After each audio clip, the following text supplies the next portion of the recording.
Tudo bem, pessoal? No vídeo passado, no vídeo anterior, no qual eu falo de acentuação gráfica, a última parte lá de acentuação gráfica foi os acentos nos hiatos. E eu falei numa determinada hora lá do vídeo sobre o falso hiato. Então eu vim fazer esse vídeo aqui de forma até rapidinha para a gente fechar esse assunto falando sobre o falso hiato, porque ele costuma ser pegadinhas de provas quando cai questão de acentuação. Por quê? O que é que eu falei no vídeo anterior? Que o hiato de I ou de U tônico, ele vai ser acentuado. Eu falei o hiato. Só que aí nós temos a figura do falso hiato, que tem uma aparência de ser um hiato, mas não é. Vamos pegar lá a definição, ó. Qual que era a definição de hiato, né? Qual que era a definição de hiato? Hiato é o encontro de duas vogais em sílabas separadas, né? É o encontro. Vamos escrever assim: encontro de duas vogais em sílabas separadas. Então, isso é o verdadeiro hiato. Então, quando que eu vou ter um hiato? Eu vou ter o hiato quando eu faço lá a separação silábica, eu tenho, por exemplo, uma vogal aqui. Aí, na outra sílaba, eu tenho uma outra vogal aqui. E isso daqui, esse fenômeno aqui é chamado de hiato. E esse é o verdadeiro hiato. E quando eu tiver o hiato, e é o que foi que eu falei, né? Quando eu tiver o hiato da letra I ou da letra U que estiver sozinho ou seguido do S ou com S e for tônico, esse I ou esse U forem tônicos, aí eu vou acentuar. Levo o acento, certo? Essa é a regra. Mas é a regra do hiato. E no falso hiato? O que é o falso hiato? O falso hiato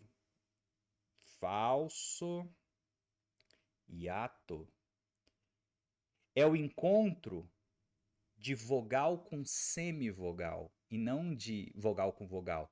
É um encontro de vogal com semivogal em sílabas separadas. Sílabas separadas. Então veja, a diferença é essa, que lá no verdadeiro hiato eu tenho vogal de um lado e vogal do outro lado.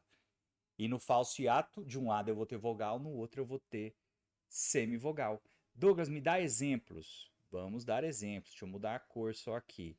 Imagina que a palavra feia, a pessoa feia, que não existe pessoa feia, né? Tudo é relativo. Mas a hora que você vai fazer a separação silábica, fica assim, né? Fei, a. Vamos lá. O A eu já sei que ele é vogal. O E, ele é vogal. E o I? O I, ele é semivogal.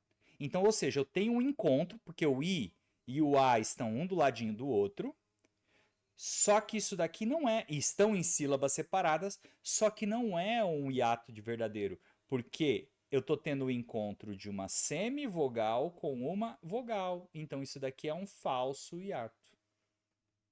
Tá certo? Aí você fala, Douglas, como é que eu vou saber? Eu não me lembro disso, faz muito tempo que eu estudei. Como é que eu vou saber o que é vogal e o que é semivogal? Tem uma escala de timbre crescente que vai daqui, o que tiver mais embaixo dessa escala são considerados semivogais. Até porque a gente aprendeu lá que o I e o U sempre serão semivogais. Está errado. Nem sempre. E nós temos a que tiver mais no alto aqui é vogal.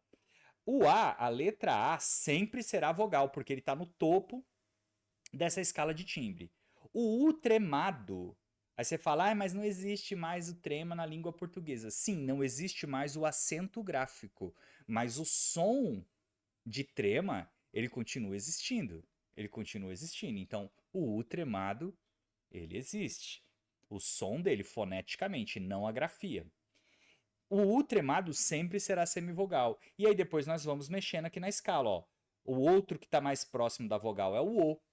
O outro que está mais próximo aqui é o E. Depois nós temos no mesmo nível fonético o I e o U.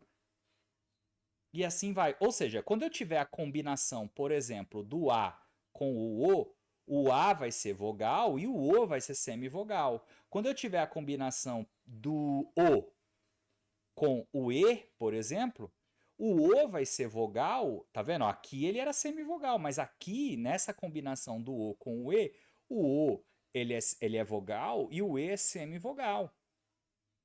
Quando eu tiver a combinação de qualquer um desses com o I ou com o I ou o U vai ser semivogal. E quando eu tiver a combinação do U com o I ou do I com o U, né? Nesse caso aqui, quem vem primeiro é considerado vogal. O U vai ser, nesse caso aqui, vai ser vogal e o I vai ser semivogal. E se eu tiver ao contrário, o I veio primeiro e o U veio depois, o I vira vogal e o U vira semivogal. E assim vai. É uma escala de timbre. Tá? Então, não, aquela regrinha que você aprendeu lá, ai, o I ou U sempre é semivogal. Mentira, mentira para você. Tá certo? Mentira para você. Na palavra partiu. E aí? Classifica para mim. O I e o U é semivogal? Não, né? Enfim, vamos ver mais exemplos aqui de falsos hiatos. A palavra boia. Boia. Olha lá. Você vai fazer boy, a. Mesma coisa. Aqui vai ser vogal, aqui vai ser semivogal e aqui vai ser vogal. Aí você fala, tá, mas e agora vamos ver na regra de acentuação. Me dá um exemplo aí na regra de acentuação. Vamos lá. Feiura. A pessoa feia, beleza, mas e a feiura? Como é que fica? Você vai fazer a separação assim, né? Feiura.